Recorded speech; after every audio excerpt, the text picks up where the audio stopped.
Series 5లో మన recipe వచ్చి టమాటా rice. ఇది మిగిలిపోయిన అన్నంతో కూడా చేసుకోవచ్చు. దీనికోసం ముందుగా రైస్ని వేసుకొని కడిగి పెట్టుకోవాలి. నేను 1:1.5 వాటర్ వేసుకున్నాను. ఇందులోనే కొంచెం ఉప్పు, కొంచెం ఆయిల్ వేసి అన్నాన్ని వండి పక్కకు పెట్టుకోండి.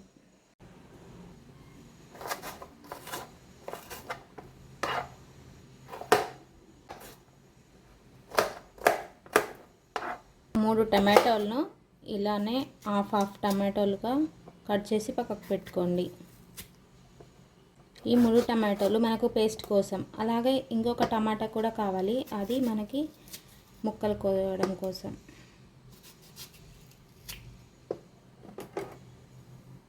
ఈ 3 టమాటాలు కట్ చేసి పెట్టుకున్నాం కదా. ఇప్పుడు అలాగే కొత్తిమీరను కూడా కట్ చేసి పక్కకు పెట్టుకుందాం.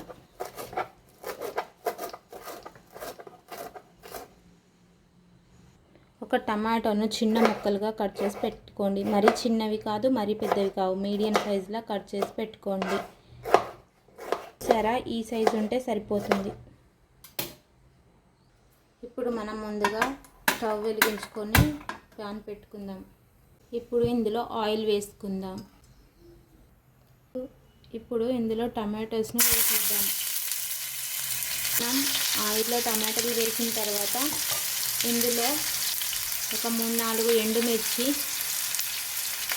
అదే ఒక 5-6 వెల్లుల్లి రెబ్బలు వేసుకోండి. ఇందులోనే కొంచెం కరివేపాకుని కూడా వేసుకోండి. అదే కొంచెం సాల్ట్ని కూడా వేసుకోండి. టమాటో మగ్గడానికి హెల్ప్ చేస్తుంది. ఇప్పుడు దీనిపై మూత పెట్టి 5 మినిట్స్ ఆగుదాం. ఇప్పుడు మూత తీసి వాటిని ఉల్టా వేద్దాం. ఉల్టా చేయాలి ఇలా.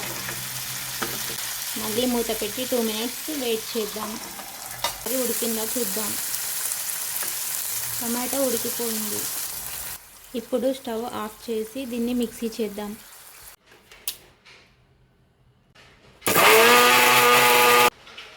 ముందుగా స్టవ్ ఆన్ చేసి గిన్నె పెట్టుకుందాం. ఇందులో 2 టేబుల్ స్పూన్ ఆయిల్ వేసుకుందాం. ఆయిల్ వేసుకున్నాక ఇందులో జీలకర్ర, ఆవాలు కూడా వేసుకుందాం. అవి వేగిన తర్వాత ఇందులో ఆనియన్స్ వేసుకుందాం. దీన్ని మంచిగా మిక్స్ చేసుకోవాలి. మీరు ముందు రోజే పేస్ట్ రెడీ చేసి పెట్టుకుంటే కూడా బాగుంటుంది. తెల్లారి ఓన్లీ తాలింపు వేసుకొని లంచ్ బాక్స్లోకి పెట్టచ్చు. ఓన్లీ తాలింపు వేయడమే పని ఉంటుంది. అందుకే ముందు రోజు కూడా ప్రిపేర్ చేసి పెట్టుకోవచ్చు. ఎందుకంటే అది ఆయిల్లో వేసి మనం టమాటో మిక్స్ చేసాం కాబట్టి అలా చేసుకోవచ్చు. అదే వాటర్లో చేస్తే ఆగదు. ఇప్పుడు ఇందులోనే దంచిన వెల్లుల్లి, అలాగే కరివేపాకు కూడా వేసుకోవాలి. ఇప్పుడు ఇందులో టమాటోను వేయండి. 2 మినిట్స్ టమాటాను మెత్తపడనిద్దాం. అందాక మూత పెట్టుకోండి. ఇది బాగా మగ్గాల్సిన అవసరం లేదు, ఇలా అయితే సరిపోతుంది. ఇప్పుడు మనం ఇందులో పసుపును వేద్దాం. అలాగే కొంచెం కారం, 1/2 tablespoon salt, 1/2 tablespoon ధనియా పౌడర్, 1/2 టేబుల్ స్పూన్ మెంతి జీలకర్ర పౌడర్. ఇది నేను ఎప్పుడు రెడీ చేసి పెట్టుకుంటాను. మీ దగ్గర ఉంటే వేసుకోండి, లేదంటే స్కిప్ చేయండి. ఇప్పుడు వీటన్నిటిని మంచిగా కలపండి. కలిపిన తర్వాత మనం ముందు రెడీ చేసి పెట్టుకున్న పేస్ట్ని ఇందులో వేసేద్దాం. ఇప్పుడు ఇది కొంచెం ఆయిల్లో ఫ్రై అవ్వాలి. ఇలా ఆయిల్ పైకి వచ్చాక ఇందులో ఉడికించిన రైస్ను వేసుకోండి. రైస్లో ఆయిల్, సాల్ట్ వేయడం వల్ల అన్నం టేస్టీగా పొడి పొడిగా వస్తుంది. ఇప్పుడు రైస్ మొత్తం మంచిగా కలుపుకోండి.